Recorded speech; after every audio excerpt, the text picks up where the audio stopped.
in the city of London is where the Knights Templar, who doing the same thing as the Jews, controlling that money to such an extent where they had more money than the kings and queens and royalty of Europe. And that's where the jealousy set in with them. And that's why when you look at the Jew, you look at the Knights Templar, they endured the same fate.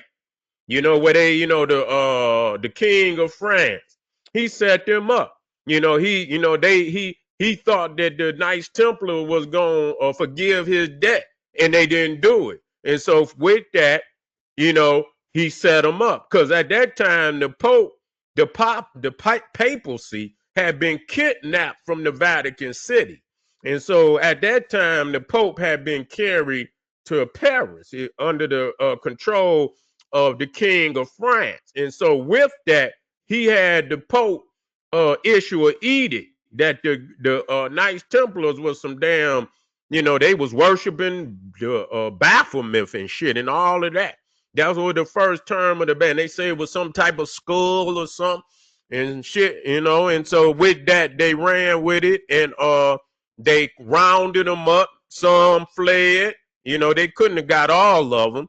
And I'm quite sure they didn't get all the money. A lot of people believe they came up in Freemasonry, also coming up as the Jews. They became what today is the Jews, who took on the same, doing the same loaning and things of that nature, and they took over.